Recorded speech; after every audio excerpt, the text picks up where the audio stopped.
Salam, y'all. Welcome back to another episode of Masjid Parking Lot. On today's episode, we're going to be talking about the Muslim student experience. I know you guys all know that all of MPL, we're all university students, and so university plays a huge role in our lives. All of the guests here today are also university students, so I'm going to let them introduce themselves, and then we can get talking. Hello everyone, my name is Maryam. I am a second year student in the Faculty of Science, and I am stoked to be here. We're stoked to have you. Ayman, you can go ahead.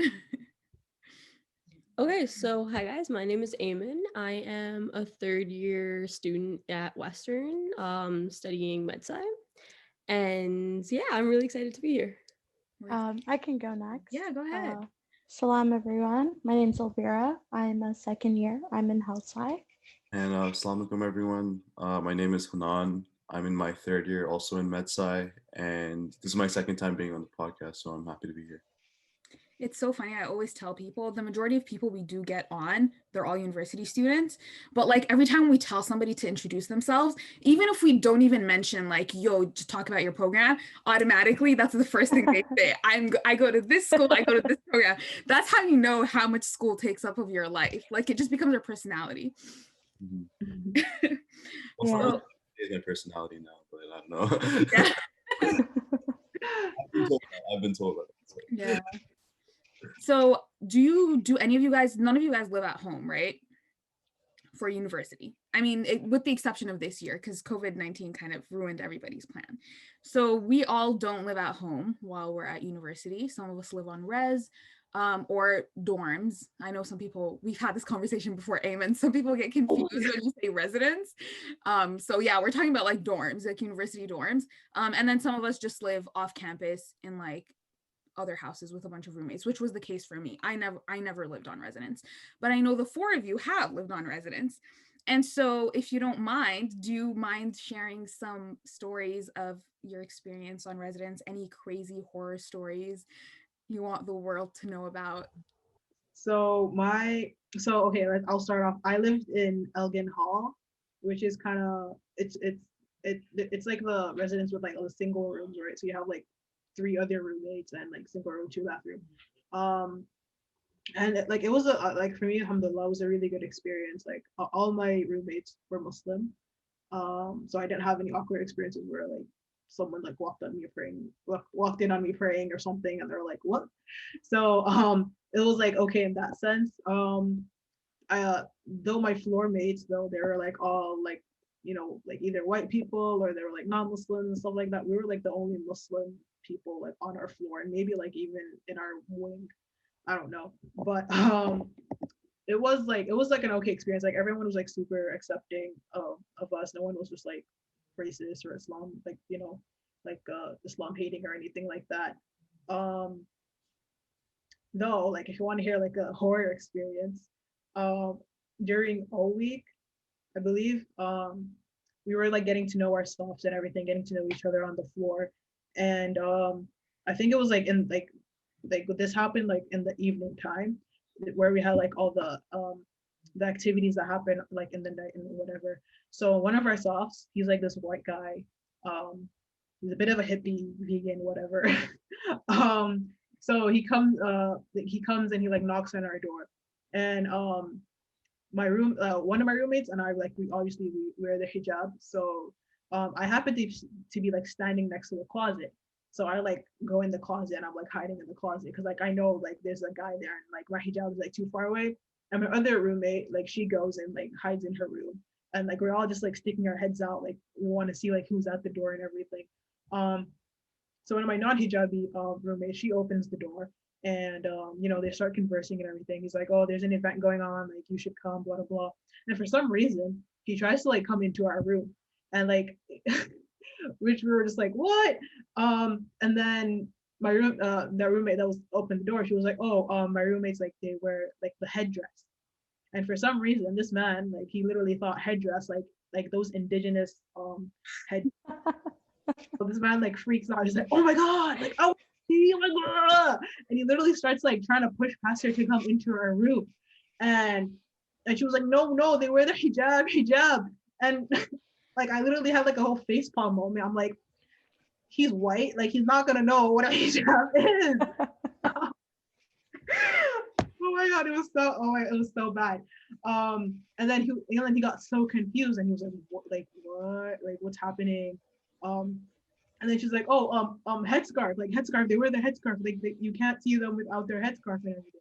And then like he got like so embarrassed. He's like, oh my god, I'm so sorry, blah blah blah blah blah. And like he like ran away like down the hall and was like I don't know. He wouldn't even look us in the eye like for like the entire week because he was just so embarrassed by what happened. Yeah, after that experience, I knew that like I was gonna have a difficult time in res because literally no one knows what a Muslim is. So, fun fact.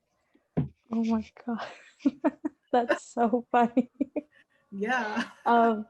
That reminds me, like, okay, so I lived in Medsit, which is like right across Elgin, and I shared a room with like a girl, like, and I was the only Muslim that I knew, not only on my floor but in res.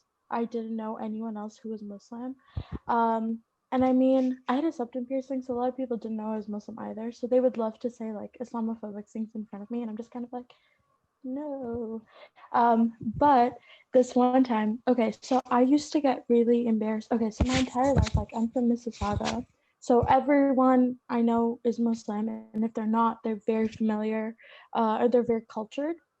So, they understand like, why we pray 5 times a day and all that type of stuff. So when I got to res, I was really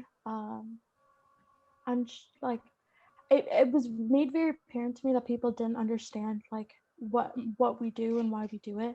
And it was almost, I don't want to say embarrassing because I'm like not embarrassed with my faith or anything, but like people are so not religious or so are so uninformed or ignorant that like sometimes you just don't really want to deal with it.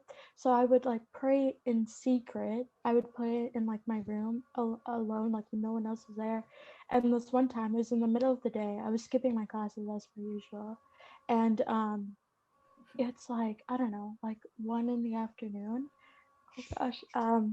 I actually haven't told anyone this. Like none of all my roommates like from this year, they were all from my floor. None of them know this because I was so embarrassed. I don't know why I was embarrassed. But I was reading Zohar, and I hear from 2 rooms down, one of the girls on my floor was having sex, and as I was reading, I could hear them, and I felt like I was doing the worst thing in the entire world. I didn't know what to do, bro. I had just started reading like namaz, like I just started praying, and I can hear them and very clearly. And the two of them, like she had a boyfriend, and we came to know that they would plan this so like no one would hear them when most people were on the floor. So obviously like they probably didn't know I was on the floor. It's like 1 o'clock in the afternoon and I should be in class. But I was praying and I could not pay attention for the life of me. And I don't think I spread through a prayer quicker than I did in that moment. But after that, I took like 3 showers because I felt dirty. I felt like I was doing something wrong. um and it was kind of like because people weren't familiar with like the culture of like why like pray 5 times a day and like how often I have to do it.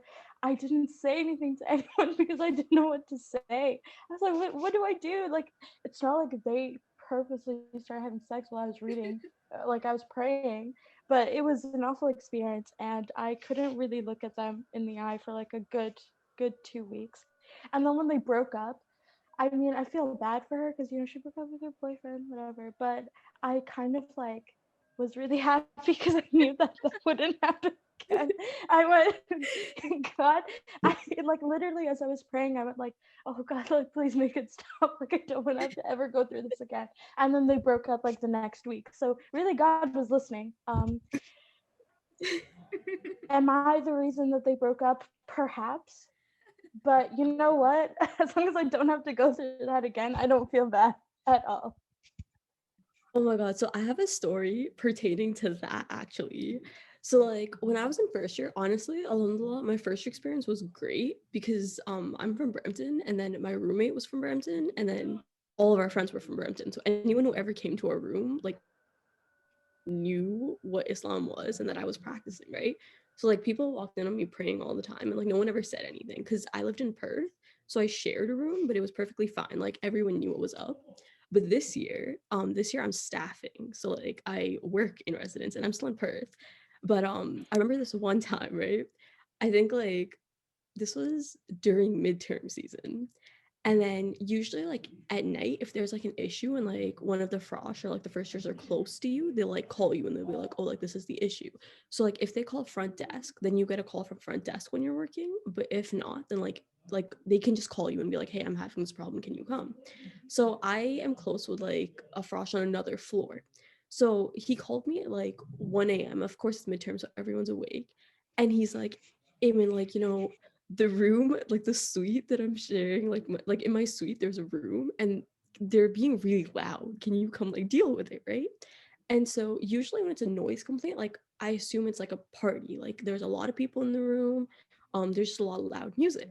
So I was like, okay, yeah, I can handle this. I can handle this. So like I walk upstairs all confident. And the noise isn't them having a party either. The noise is that they're having sex. And I'm like, am I supposed to knock and interrupt and be like, hey, you're too loud? Because how does one do that? Like, how do I knock and be like, hey, I know you're doing stuff, but I need you to do it a little quieter. So I'm just standing outside the door and I'm like, I don't know what I'm supposed to do in this situation. And then like the student that calls me, so like he comes out of his room and he's just like, I can't study. And like the thing is, because of like COVID at this point, most of the study lounges and like any of like rooms that students can leave and study in are closed. So they only have the option of studying in their room. So I'm like, okay, no, it's fine. It's fine. I'll just talk to them. So I knock, right? Because I don't know what else. And there was a sock on the door, guys. There was a sock on the door, and I knocked. I was gonna ask about that. Oh my god. So I knocked and then I heard everything stop. Like I heard pin drop silence. I was like, this is gonna be the most awkward conversation of my life. And then like I heard like people running around. I could assume what they were trying to do. And then so this guy opens the door. I'm like, hi, I'm Ayman. How are you? He's like, I'm good, I'm good. I'm like, so I'm a residence Dawn, and we kind of just got a noise complaint.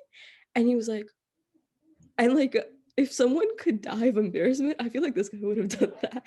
Like his face turned completely pale. And he's like, were we loud?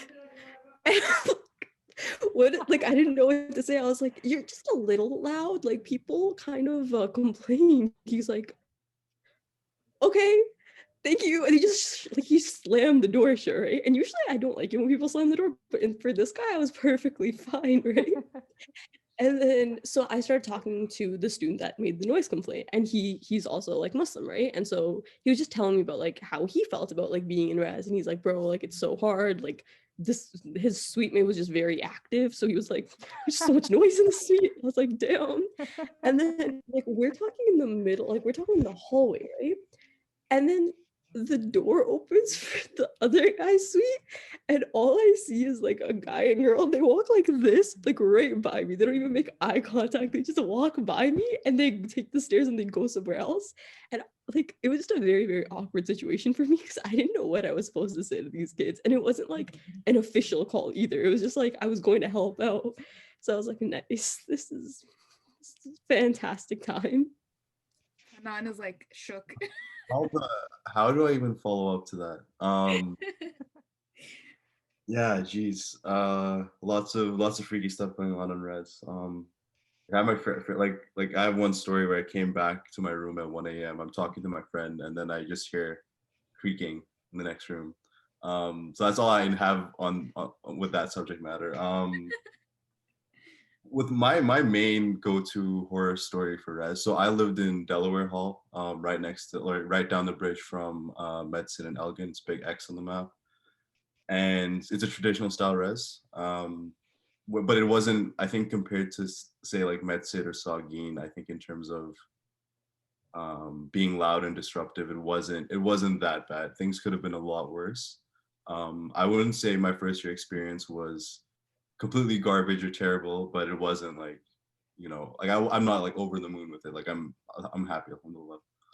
But yeah, so my story. So I had this roommate, and he was, I believe, he was an international student, and I think he was in arts or something. I can't really remember. And he was a nice guy, just a little bit weird, I would say. And obviously, like I like because of the language barrier, I wouldn't get to talk to him a lot. So I think that's a important point that was brought up, that, you know, if you have roommates that are Muslim, that's great. If you have roommates that at least understand the culture you're from, you know, that's great. Or even if you have roommates that you can have a conversation with, it's better than nothing. But this guy was something else. So that was fine. Like I found my way around campus. I you know, talked to my floor. I didn't ghost them all the time. Sometimes I did. But there came a point where there were, I think, like 6, 7, 8 people gathered around, not around my room, but like a couple doors down. I come back to my floor and I'm like, what's going on? Everyone seems so worried. Like, did I do something? Because I think I was like one of 2 Muslims on the floor at the time. And they're just like, yeah, like they're just murmuring to themselves. And then I asked what happened, and they're like, oh, there's poop in the shower. And I'm like, oh God. Like I was like, at first I was like, I hope they don't, like, I know I didn't do it all, like, obviously. But I was just like, well, I hope they're not like gathering to blame me, because like my floor is kind of weird, where I would feel like part of it one day, but then out of place the next day. It was really odd. But then they're like, yeah, and we know none of us did it.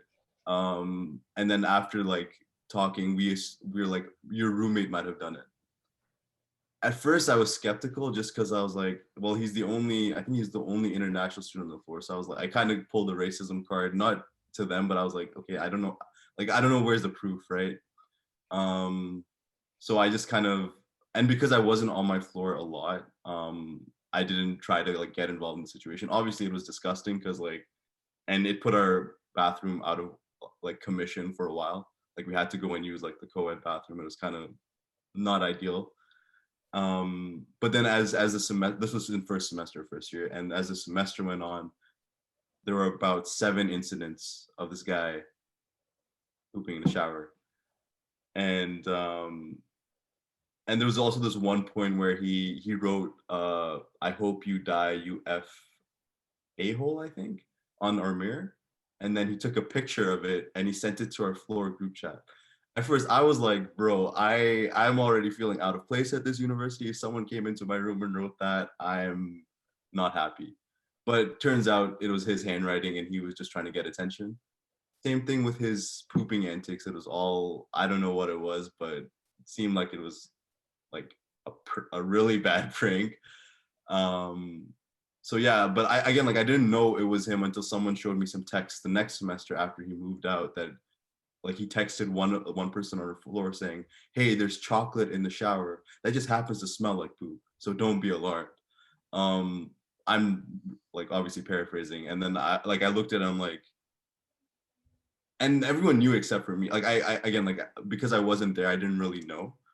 So yeah, like that was again, like, not as like in terms of, obviously, like, it didn't really, in a way, it disrupted my ability to like practice Islam, I guess, like in in res. But yeah, so that's like my main go-to story in terms of like what I experienced in first year.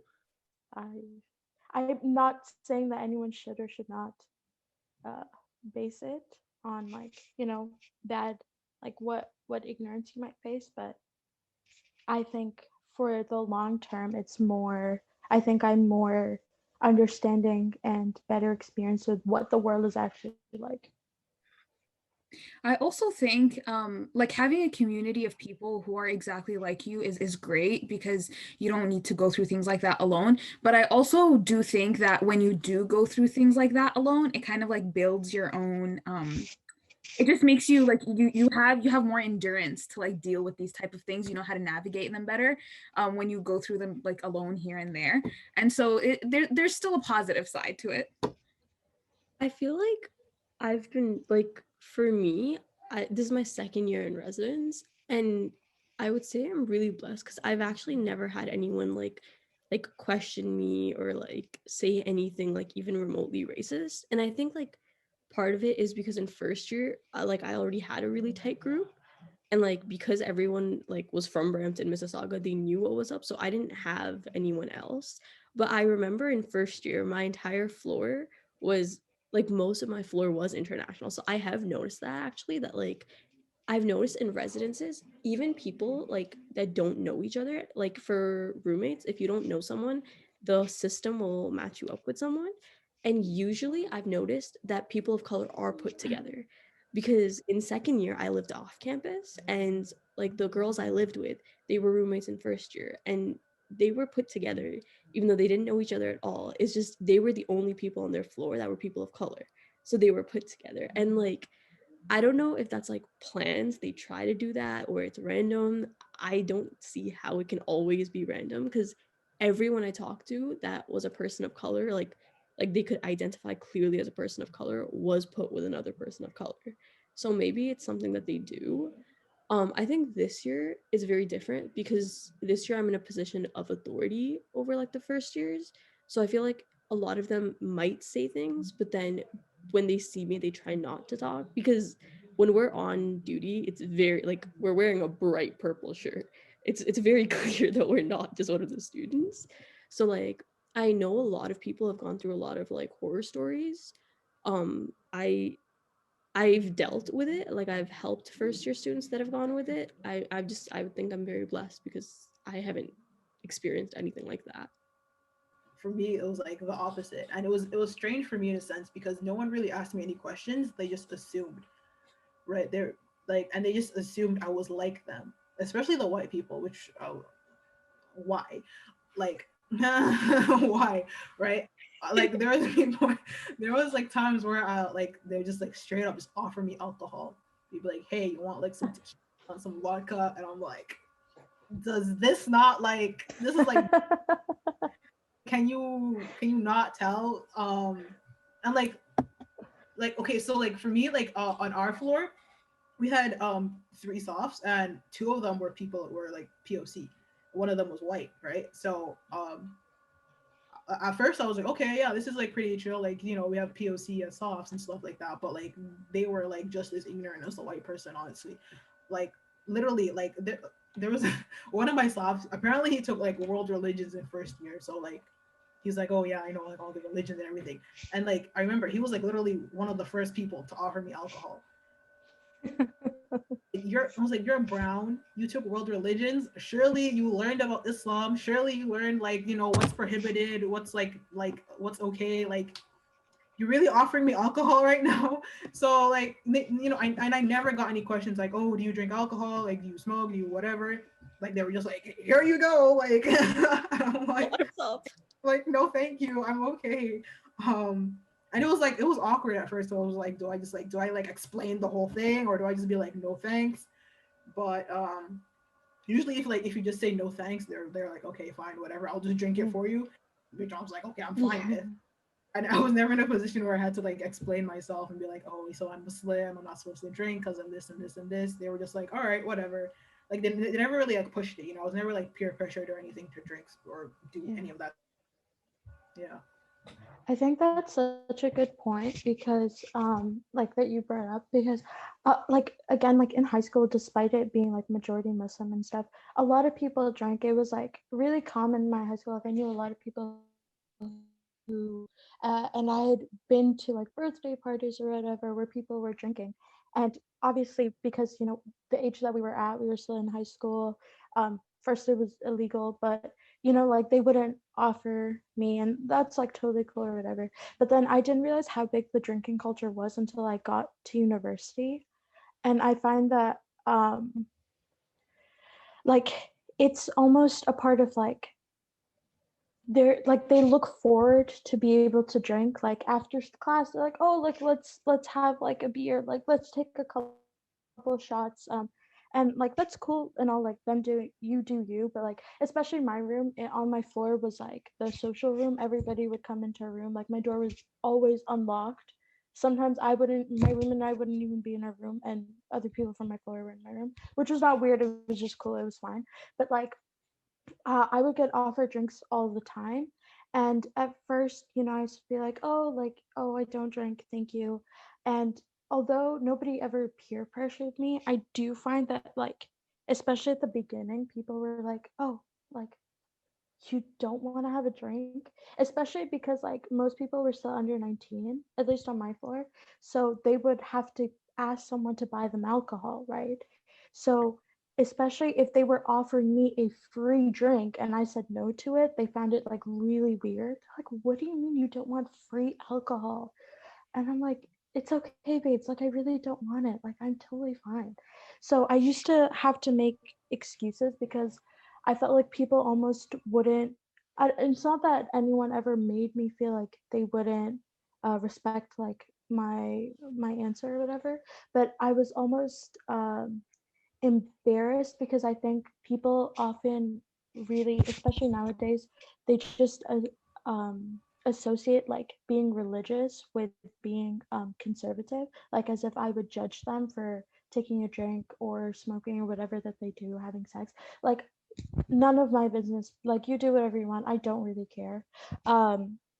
So what was I saying? Sorry, I lost my train of thought there. Yeah, so I was almost embarrassed to say no because I was really worried that people think I'm like right wing or conservative. I'm like, no, baby, we're communists over here. But anyway, I'm just joking.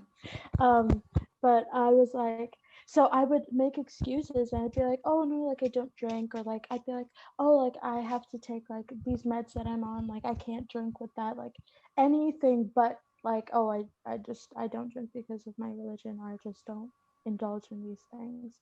And or like I'd be like, oh well, like you have it now. I just had some, like anything to like get, especially drunk people, they kind of act like babies.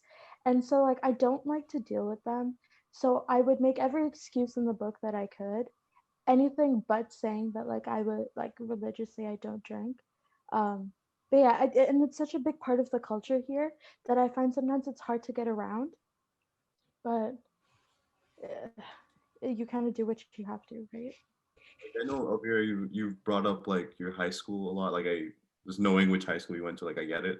Like my high school, in contrast, was kind of a microcosm of Western. So like in terms of like the cultural ethnic makeup, kind of. But it's funny because like I didn't like obviously I didn't go to parties a lot in high school, so I never had to encounter that question about drinking and all that stuff. Also, I think it's interesting that a lot of the time the conversation does kind of shift to drinking when it comes to Muslim life and res, but that's a separate thing. Um, but yeah, like the questions I would get more so in grade 12, and funnily enough, they would come from POC, not white people. I've gotten my fair share of questions from like white people why I don't drink, but again, the answer is the same. I don't try. I just explain like I choose not to drink. Obviously, like in Islam, it is mandated, right? But then but during first year, even from other POC, I would be hit with a counter question like, "Oh no, I know these Muslims and they do this stuff too. Why don't you?" And then after that, I'm like, I don't know, man. They do them. I do. Like I don't know what to say to that. But yeah, no. And then I guess like another just quickly, like a positive part of res is you realize that there's more I guess diversity in kind of like experience, understanding, uh, and I guess extent to which people practice Islam amongst Muslims, right? And that's not necessarily a bad thing or a good thing. It's just kind of reality of life, right? And you understand that that exists, and at least for me, with someone who, as someone who at least um, tries to explain like why I practice Islam and why I'm religious in the first place, or why I you know try to approach my spirituality in that way. It's important because then you realize that you have to understand someone's experience when you're talking to them, Muslim or non-Muslim, right? You don't just kind of have one kind of go-to sermon that you give them. Like you have to consider what they've gone through. It's kind of like a hippy dippy way of looking at it, but like I've learned to be a lot less judgmental right? Like maybe I try to be, but it obviously comes off one way. I know I've said like judgmental things in the past, but you know, again, like just another positive part of res, even though you go through the ringer, you realize like you know, you learn to deal with people at the end of the day. You know, these are real people. Just because they like to get plastered on the weekends, it doesn't mean, you know, they're not human beings. So. That's probably my favorite part of university, actually. Is just that growth of like being able to understand and deal with other people, where it becomes like I feel like when you're younger, you see things a lot in black and white, but now not so much. Like you understand the gray that's in between, and it's like it's easy for you to accept. But does anyone else have anything to add to this convo? Oh, Hannan, I think, mentioned like how there's like there would be like Muslims who would, you know, do all that and stuff like that. So like I was actually I had an experience where like I actually saw a Muslim, you know, drink and everything like that, and that was like a huge shock to me because I come from Saudi Arabia, which is like the most like conservative country like in the world. So like, you know, there's no drinking, there's no like, you know, nothing, none of that, right? So I come to Canada and I'm expecting, I don't know, I kind of bring those expectations to Canada with me, which probably wasn't a good idea. But yeah, when I saw that like you know, Muslim in that position, I was like, what? I was like, that's a thing here, like what? And I went to my roommates. I was like, I just saw this Muslim like, you know, do it, and they're like, oh yeah, that's like that happens, and like we should have told you, but like yeah, that happens. And I was so flabbergasted. I was like Muslims actually drink here, like what? Like, but like yeah, like the whole like, it's not like I felt like a culture shock when I came to Canada, but it was just like seeing like your own people. I don't want to be judgmental either, but like just like seeing your like own people like Muslims like in that position. I'm just like doing all that, and like you expect them to like, you know, follow everything like by the book, but like, you know, some don't, obviously. So yeah, that was a huge shock to me when I came. I just wanted to like say just based on that and like what you guys were saying too, especially you, Randa, about like university, and how you grow as a person. I think especially because at least for me, it was my first time. Like my parents are really great. You know, they've never sheltered me, and they've always, you know, told me to, you know, constantly grow, never be judgmental. But it was the first time that I was truly ever independent, and I think being raised Muslim, especially last year, having to make those decisions on my own, like say that if I wanted to experience drinking, I wouldn't do it when I was at home with my parents. You know, the time for me to do it would be when I went to university and I was on alone.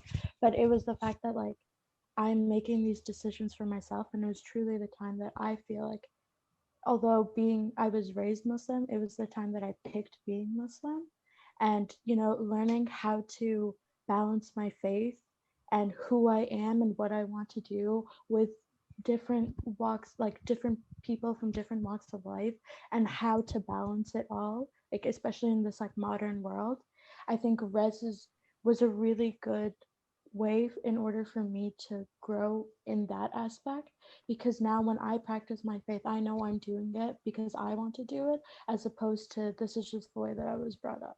And I think that's really important, and it's also an experience that I think you can find outside of res. But I think, at least for me, because I can't speak to being outside of res, first year at least, I think that was really important, and I think it's important for everyone to grow like that too in any way they can. Agreed. I think that was really, really well said. Like, I'm like, whoa, that was like TED talk material. That was really. Oh, you're so nice. Thank you. Now that you guys have all shared, you know, Okay. your stories and your bits of experiences and a little bit of advice, do you what were your experiences like with the staffing of the residences? And like what do you think universities could do better to cater for not only Muslim students but other minority groups? Ayman, you can go ahead. You look like you have to. This is a conversation I actually had with my manager like last month, because so not this year but last year, when we have training for staff, so it's a whole week long, we have like a bunch of sessions. So the years before this year, the diversity sessions weren't that, like, they weren't that great. They weren't, first off, they weren't ran by people of color, and it was like a very quick, like, oh, you need to be open-minded, there's different cultures, all of that. This year I feel like they did put in a lot of effort. They have a whole like, they hired a whole new staff that was responsible for the training, and I definitely feel like the training was a lot better this year, because for me personally, like, I have been exposed to a lot of different cultures. I know what's up, but the majority of the staff is white, and they haven't been exposed to a lot of cultures. So they did improve a lot on the training this year. But as staff, we're given these two cards, and we're supposed to give it to, like, first year students that we think would, like, be good for staffing, and we're supposed to talk to them about it.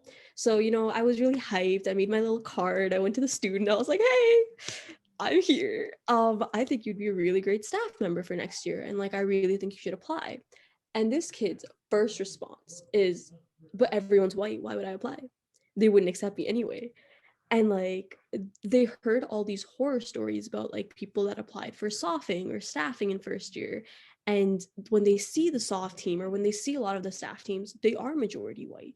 And I think it's ridiculous, because I have seen some amazing people that would be perfect for the role get rejected. And I feel like for softing, it is a lot more variable, because a student chooses all the other softs. But for staffing, it's like a group of, like, adults that technically but yeah, so the student was fully like, I'm not gonna apply. Like, I don't want to be the only, like, brown person when the entire team is white. And I would say my residence per se is very diverse. We're a very small team. There's only like 12 of us. And, like, we're majority people of color. We're the only residence team that's majority people of color. But all the other residence teams, especially like the big ones like Ontario, Saugeen, they are majority white. And the student that I approached was in Ontario. And so he was like, I'm not going to apply. Everyone's really white. And so this comes back to, like, an issue that they have in advertising, because I don't like it when they have this one token brown person, one token Asian person, one token indigenous. Like, no, that's not how it works. You can't just put one person of color and be like, look, diversity, because it's not diversity.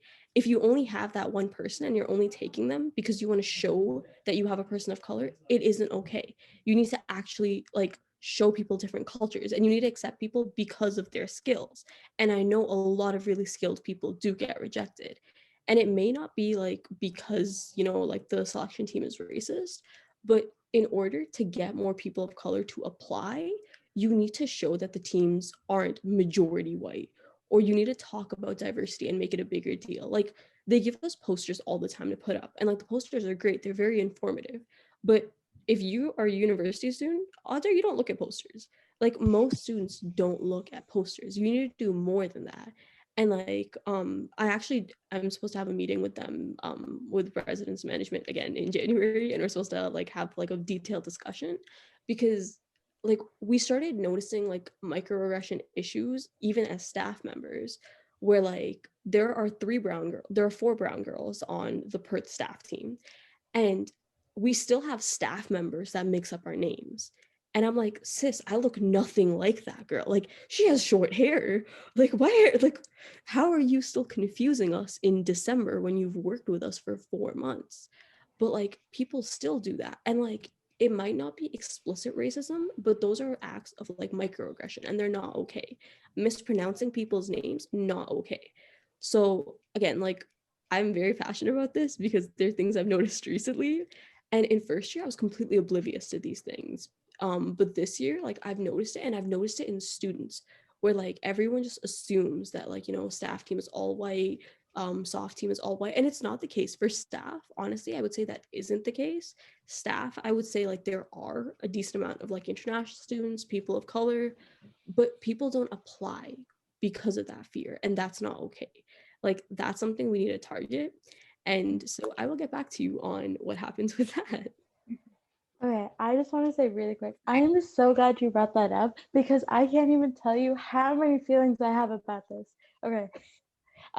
So obviously I'm not a soft or staff, but I talked about this a little over the summer. I like made a post about it on my Instagram story, whatever. And I had applied to SOF, so I was in MedSit, and I had applied to SOF for this year, and I didn't get it. Totally cool. If I'm not the best person for the job, there's no way that I could feel upset about that. You know, it's about the frosh, and whoever's the best should get the opportunity. However, um, when I saw the MedSid soft team, and I am not embarrassed to say this, I've said this to their face multiple times, and I'll do it again. Um, there are, I think, 6 POC in total of a team that is 30 something, and all the girls, they're all white. There's not a single woman of color on that team. And I'm calling them out in specific because I'm most familiar with them. And I remember when I saw that, I was like, yo, like, how's there not one woman of color on that team? Because I know so many, especially being in a res that was majority white, I made a lot of POC friends because a lot of them are from like Alberta or like a small town in BC, and I really didn't want to have to deal with the like hillbilly type of stuff, right? So, um, so I had a lot of women of color friends, and I know so many of them applied. And what I found really weird is like out of a 600 people res, and so many women of color, not a single one was good enough to beat even one white person. Like that's kind of weird, you know? And like also the softs on my floor, I had 2 softs, they were both POC for a floor that was majority POC.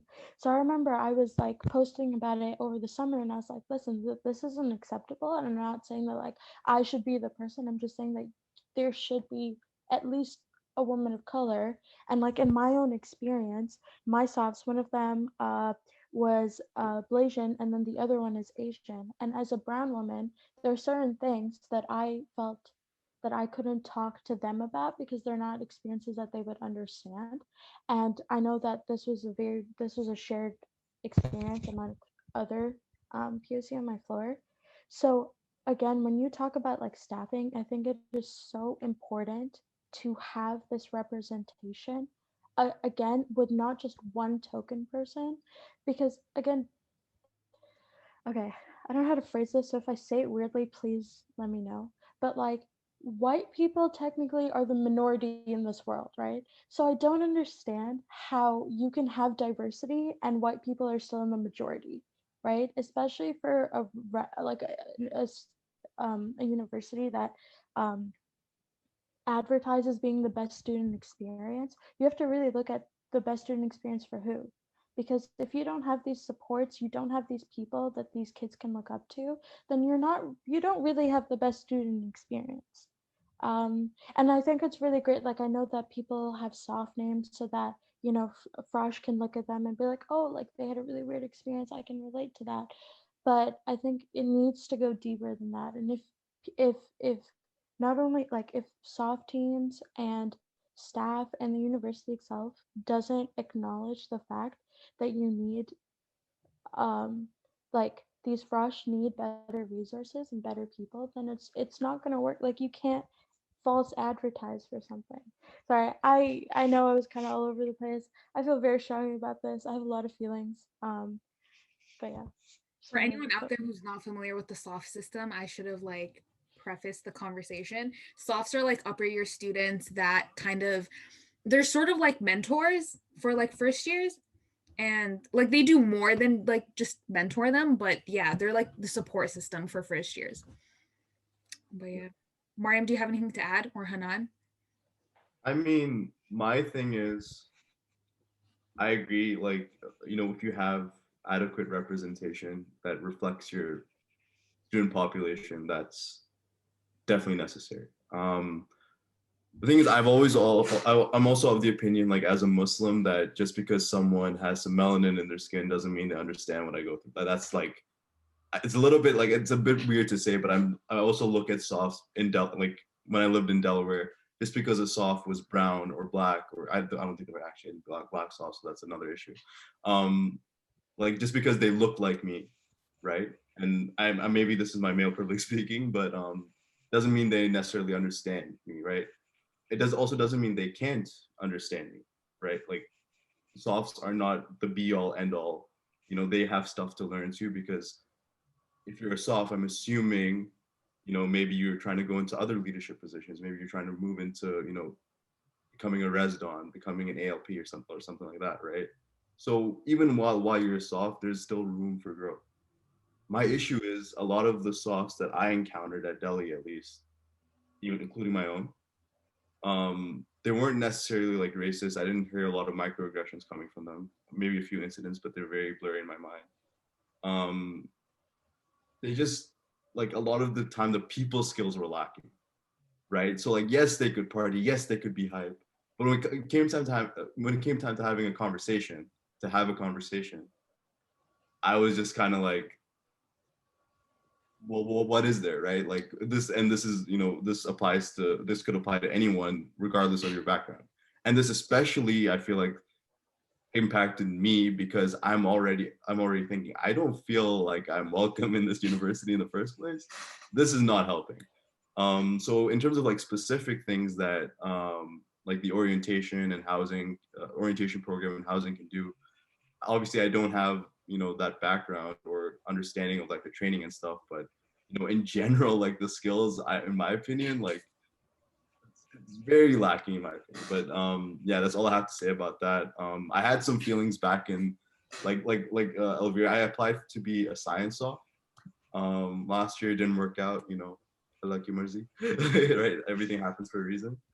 So, but like I just looked again, I looked at the team and I'm like, where like it kind of sucks that maybe you don't necessarily need a Muslim soft like on the science team. Like I don't know if it's like if it's, you know, I don't know. I wouldn't say need, but in terms of having that support system, yes, it's part of the support system. You're part of the support system for first year students who are scared out of their mind about what could happen, and just having any kind of person you can relate to is beneficial.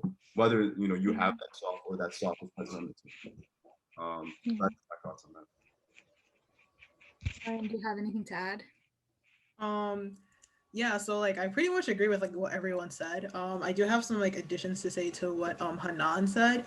So I had like I think I said before, but I had like two there was three like red softs and we had two white, and our fact soft was half brown, half white.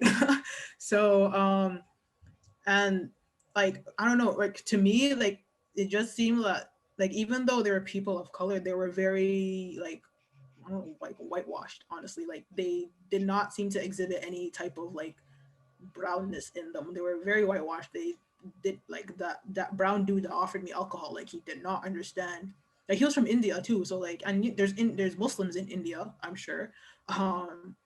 So like, you know, how yeah, there's Muslims in India, so like, you know, the fact that you're not even aware of like that, you know, Muslims wear hijab, we don't drink alcohol, we don't do all that stuff that you guys do. Like, you know, the fact that you didn't understand and you didn't bother asking to like, I wouldn't be offended if you asked, but like I would be offended if you just kind of like you just like assumed and was like, oh, like you probably do what I do, like, you know, the hijab means nothing or something like that, right? And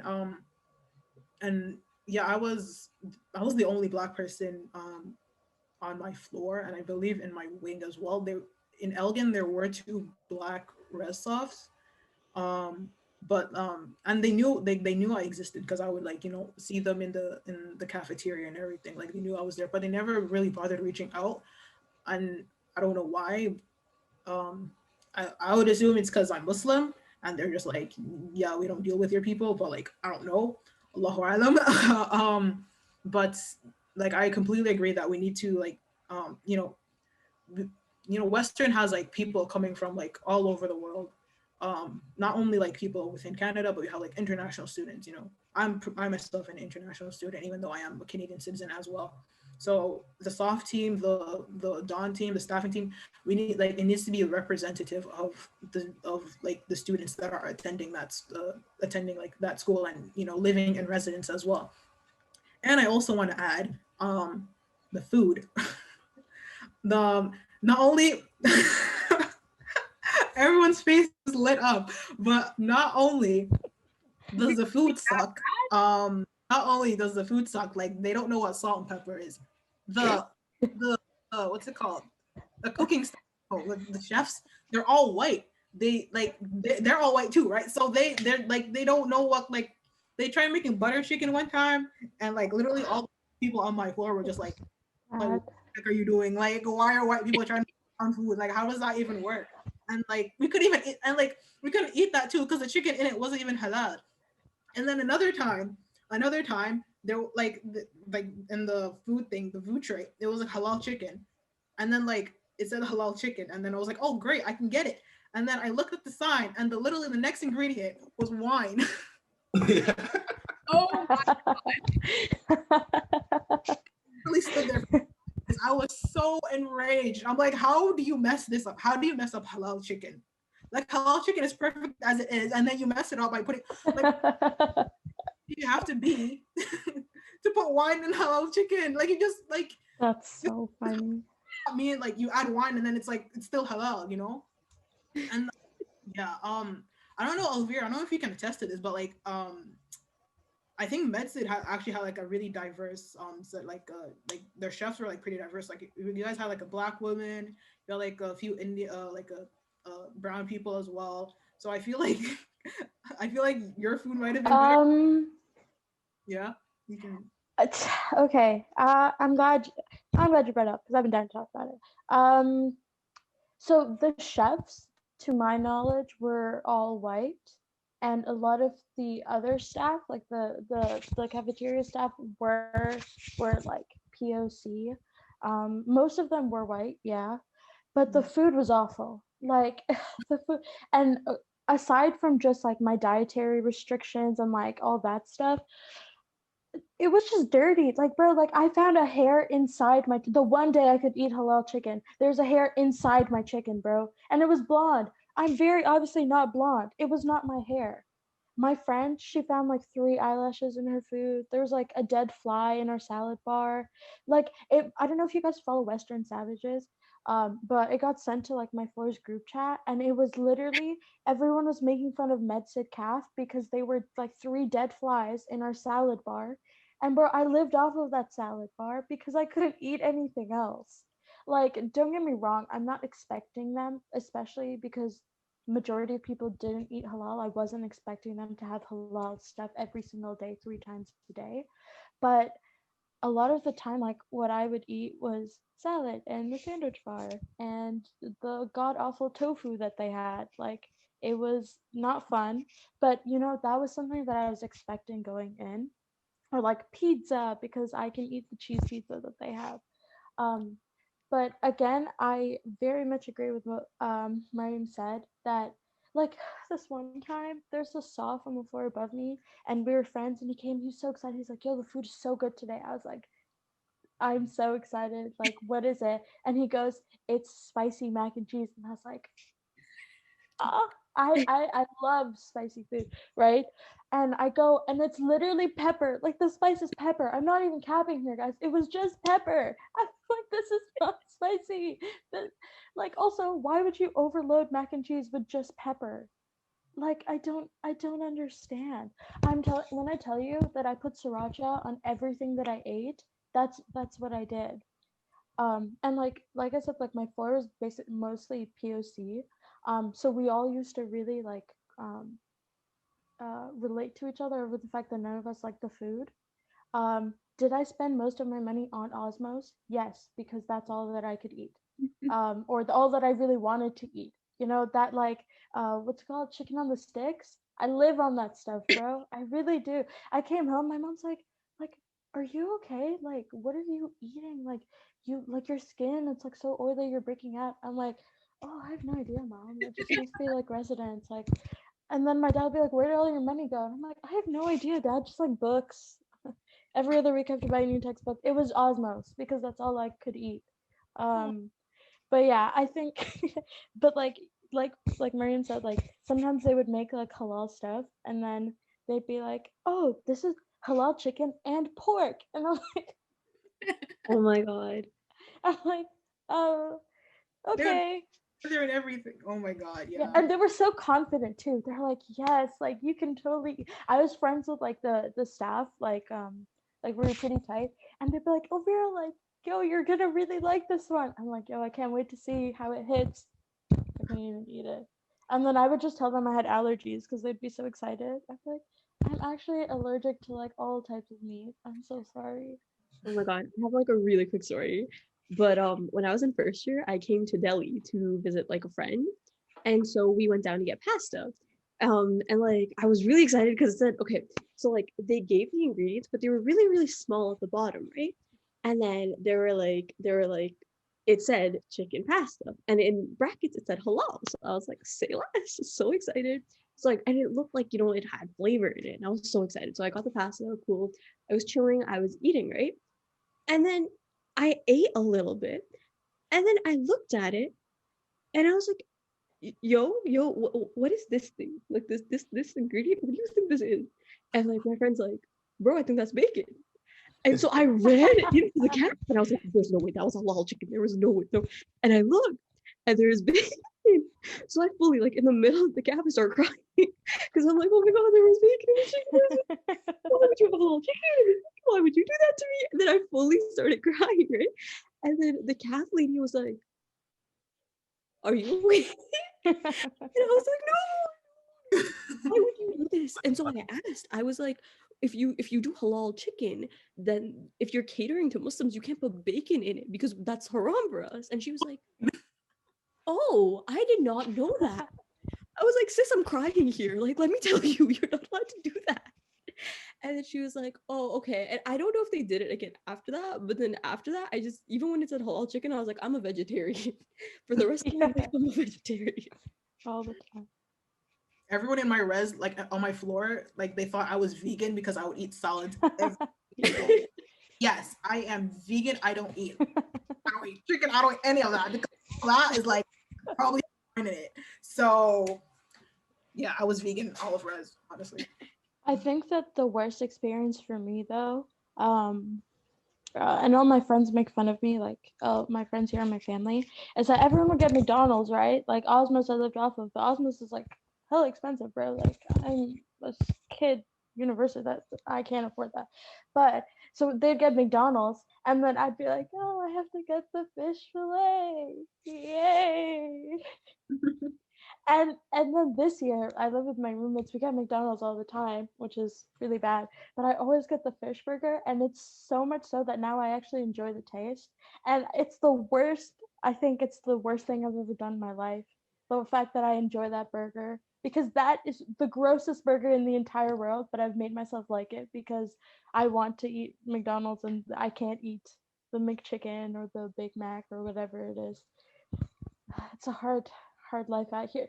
Oh, it's so gross, but I love it. I eat it. It's you grow with time, and sometimes you grow towards the wrong side. Maybe God will show me back towards the light, but I'm still here.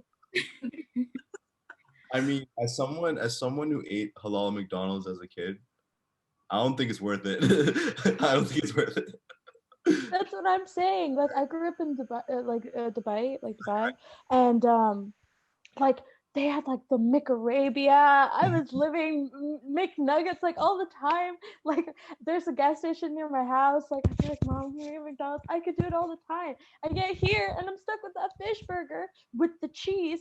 And first, I don't really like cheese in general, but that cheese on God is not real. I don't know what it is. It's plastic.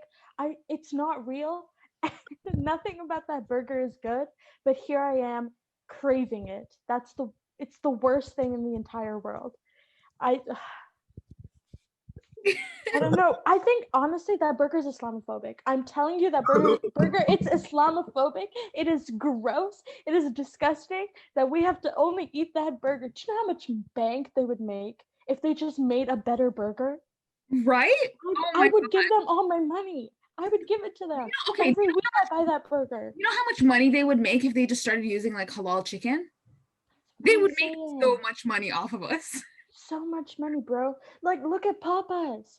They're killing it, bro. I used to say that when I was like 10 as well. Like I was like, why don't they just do this so that no one can complain? Everyone, like, it's not like non-Muslims can't eat halal, although some people are like, it's halal, it's Muslimic, I can't eat it, but I think it's a minority, you know. But I yeah. agree, especially in like Muslim dominated like neighborhoods. Like if they pulled up one in Mississauga, I would tell you that everyone, me, my mother, and everyone I know would be there all the time. It's like you're really losing out here with your Islamophobia. You could just be a better capitalist if you just were not Islamophobic. That's all I'm saying. I have yeah, Okay. a lot of feelings about that. All of this being said, if there is a high school student right now going to university and they're planning on living on res, or honestly, even if they're not living on res, and we had to write a survival guide for them, what would you include? Learn how to cook. Yeah.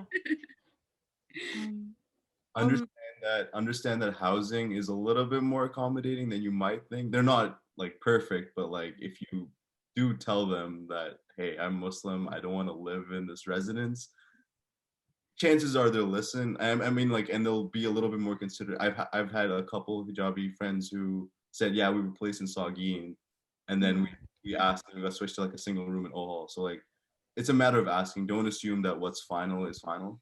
So yeah, that's like the first thing that comes to mind. Like you kind of, it sucks that you have to kind of go out of your way to ask for these things.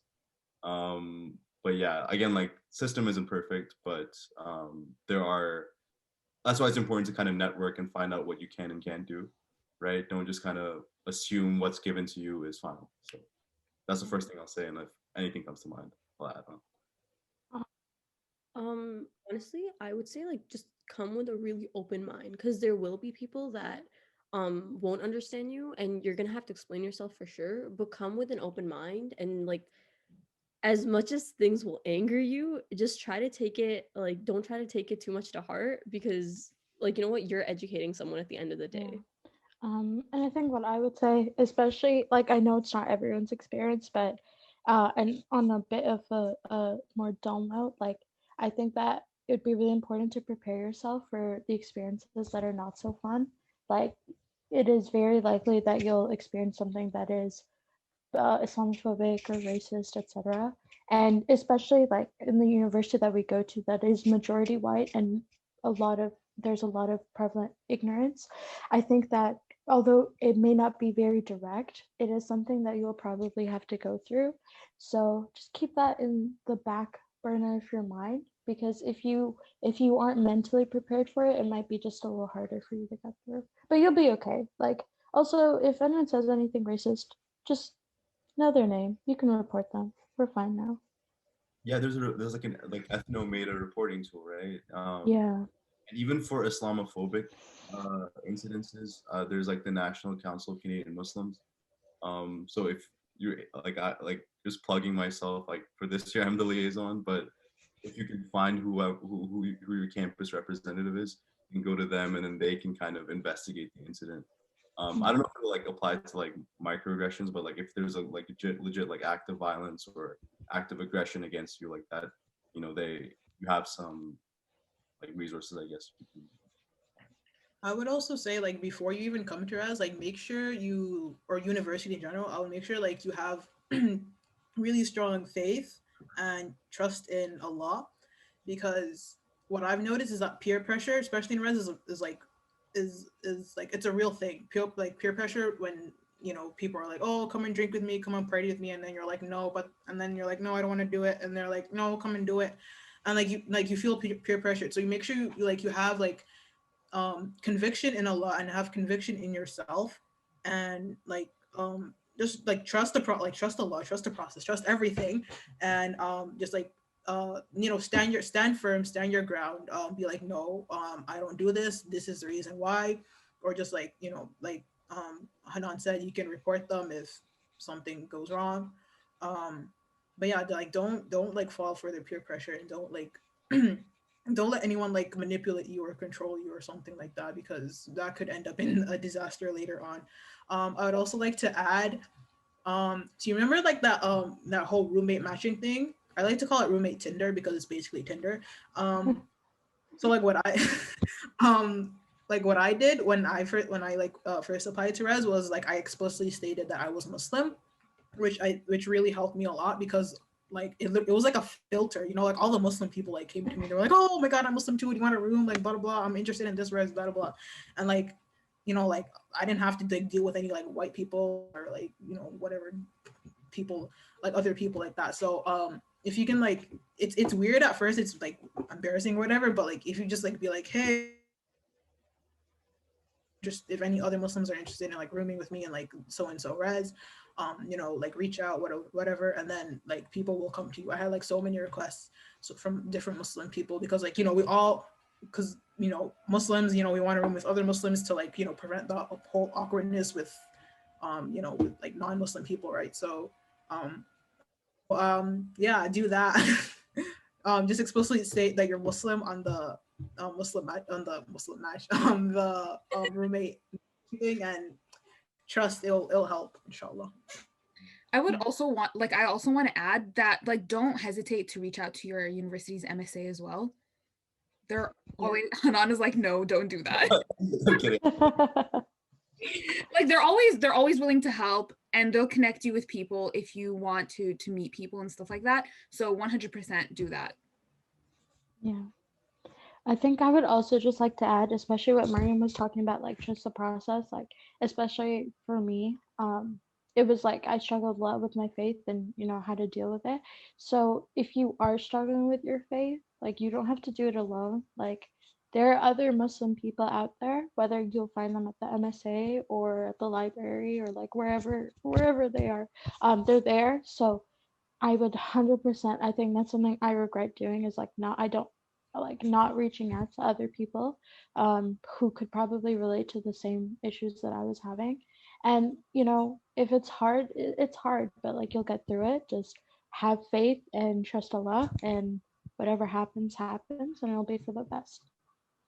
Yeah, I think like going back to my first one about having a roommate or having someone you can kind of bounce off of, like it helps with in terms of, you know, obviously when you're coming in as a Muslim, you're not, you know, none of us are perfect, right? We all have stuff to learn. So if you have someone to kind of learn from and someone to kind of help in their journey, like that's extremely invaluable. And just going back to what Randa said about the MSA, like yes, you find a lot of Muslims there. Like club is made for Muslims at the end of the day. And I think just about like almost every university has it in Canada, right? Or a few colleges too. But I would say, like, let's say you do reach out to them, and you do try to join it, try to participate. There is obviously the issue of being judged by those same Muslims, right? So just like, I think if you are gravitating towards that community, just know that yes, there are good Muslims there. There's also bad Muslims there, in terms of like being like hypocritical, spreading rumors, judging you, all that stuff. Like I'm not talking about drinking. I'm not talking about smoking. That stuff, it matters, but it doesn't. So don't think that what they do is the pinnacle of Islam, right? You have your own journey. You have your own experience. So that's something that I feel like, you know, it's not clear. It should be clear, but unfortunately it's not. It's something that became clear to me when I came to Western, or after first year, second year. So yeah, I just thought I put that out there, especially because some Muslim students, again, gravitate towards the MSA. Some don't know the MSA exists, and some are just like, hell no, that's not for me, for whatever reason. You know, and some of those reasons are extremely justified. So yeah. So that is all we have for today. Thank you guys so much. Thank you, Ayman, Elvira, Hannan, Maryam. You guys shared a lot of funny stories, but you guys also shared a lot of really, really amazing advice that I'm sure any high school student that's going to university will benefit from. So thank you guys so much for joining us today.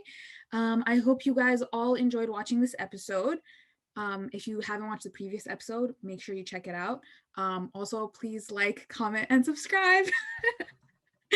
And yeah, we'll see you guys next week. So, guys, do it. Cover your cameras. Come on. Oh, sorry.